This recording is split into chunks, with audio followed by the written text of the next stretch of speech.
It started like any other weekend. I was heading out to grab coffee, keys in hand, ready to hop into my Tesla. But before I even made it to the car, I noticed someone standing just a little *2* close to it. She was about my mom's age, wearing oversized sunglasses and a name badge that said HOA board member. That's when the weirdness began. She turned to me, completely serious, and said, "You're in my spot. And that's my *car." At first, I thought it was a joke. I laughed. She didn't. She pointed to my parking space and claimed that, as a representative of the HOA, she had the right to take possession of the Tesla because, get this, I didn't belong in the neighborhood according to her. My lease wasn't valid, and my car matched one that had been reported stolen. I couldn't believe what I was hearing. Then she demanded the keys. I pulled out my phone and started recording, because it was obvious this situation wasn't going to calm down anytime soon. She tried to open the car. She even threatened to call the police. But when the cops actually showed up, well, let's just say the day took a turn she didn't expect. And that's when things really started spiraling out of control. So the cops roll up, 2 squad cars, lights flashing, and the first thing Karen does is wave them over like she called in some huge emergency. She starts rambling about a stolen Tesla, how I forced my way into the gated community, and how she caught me red-handed trying to escape in her vehicle. Meanwhile, I'm standing there, holding my key fob, watching this whole thing go from crazy to completely unreal. One of the officers pulls me aside and asks for ID, registration, proof of ownership, the usual stuff. I stayed calm, handed it all over, and even unlocked the Tesla in front of them using the app on my phone. Everything matched, obviously. But then Karen doubles down *. She says I must have hacked the system, and that she saw my car being driven around suspiciously last week. According to her, the HOA had been monitoring the situation, and she was just doing her duty as a board member. I was trying hard not to lose it. I've lived here for 6 months. Paid rent on time, never had issues. But this was the first time I had actually interacted with her. Turns out, she wasn't just any neighbor. She was the self-declared enforcer of every rule in the HOA handbook. And now she was gunning for me. But why? And what was she really after? While the officers were busy sorting through my paperwork, Karen kept pacing around the car like she owned it. She started pointing out tiny scratches on the bumper, saying things like, "See, that's my damage. I backed into a shopping cart last month. This is definitely my Tesla."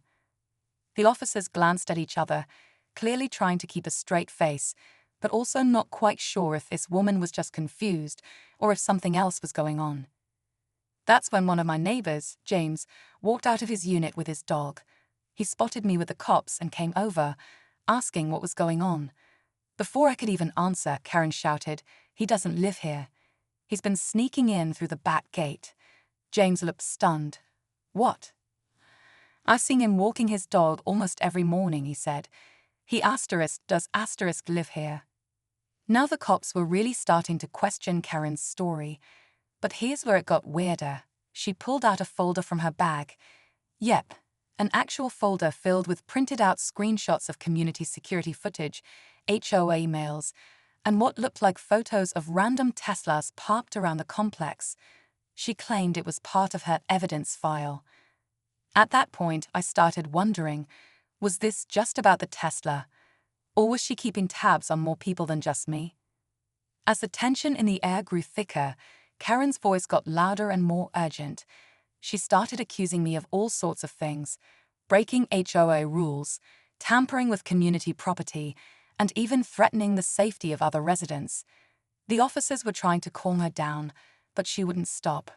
It felt like she wasn't just upset about the Tesla anymore. This had turned personal. James tried to step in, telling the officers that I was a good neighbor and had never caused any trouble. But Karen shot him a look that could freeze water, then whispered something about everyone having their secrets. I could feel a knot tighten in my stomach. What was she implying?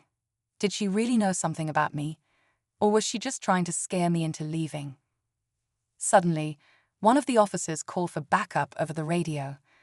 I caught the look on his face. This was no ordinary parking dispute anymore.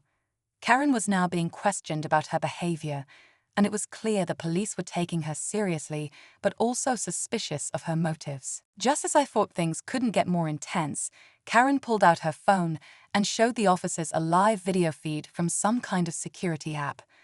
It was footage of my car, parked exactly where I'd left it. But then something flashed across the screen, someone moving suspiciously near the Tesla. Karen insisted it was proof I'd been sneaking around at odd hours, but the officers weren't convinced. And then, without warning, everything changed. Just as the officers were about to review the footage more closely, Karen's phone suddenly rang. She answered it in a hushed, tense tone, her eyes darting around nervously. I couldn't hear most of the conversation, but the words legal action, board meeting, and Tesla stood out.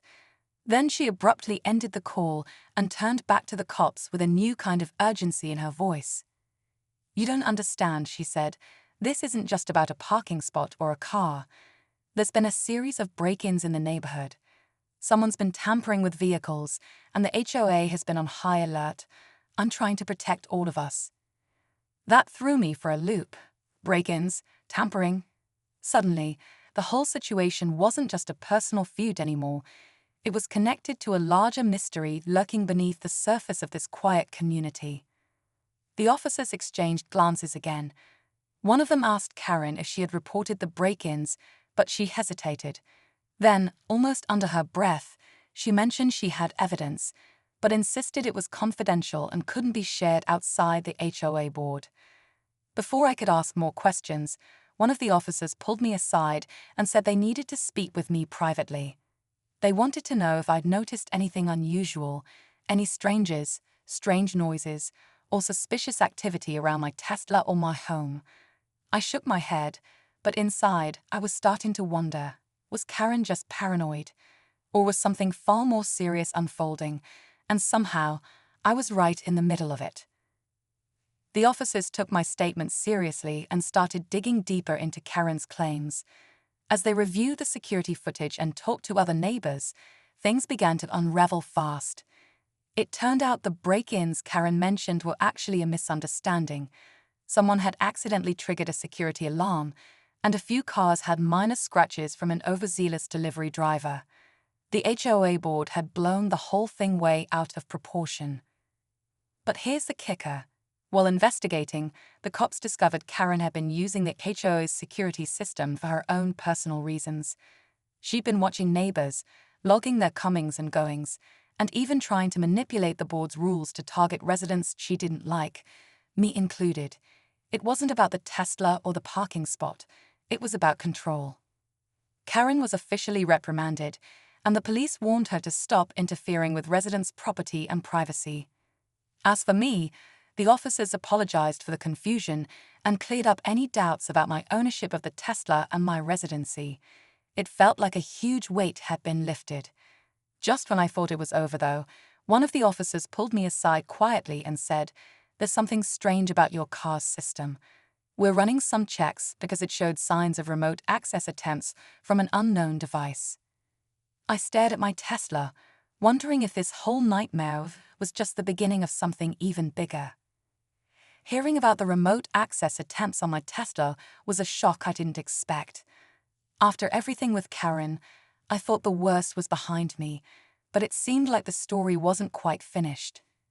The officers explained they were running some security checks to figure out if someone had tried to hack into my car's system, which was something I never even considered before. With smart cars and tech becoming more common, it was a reminder that privacy and security can be fragile, even in what feels like a safe neighborhood. In the days that followed, the HOA board held a meeting where Karen was officially removed from her position for overstepping her boundaries and causing unnecessary trouble. Many neighbors came forward, thankful the situation had been cleared up, but also surprised by how one person's actions had stirred up so much tension. For me, it was a tough lesson on how important it is to stand your ground and protect your rights, whether it's your car, your home, or your peace of mind. As for the Tesla, I updated the security settings, added extra protection, and made sure to keep a close eye on everything. This whole experience made me realize that sometimes the biggest challenges come from the people closest to us, and the best way to handle them is with calm, clear communication and a little bit of patience. If there's one thing I want you to take away from this story, it's this: always trust your instincts, document what's happening, and don't let anyone bully you over something that's yours.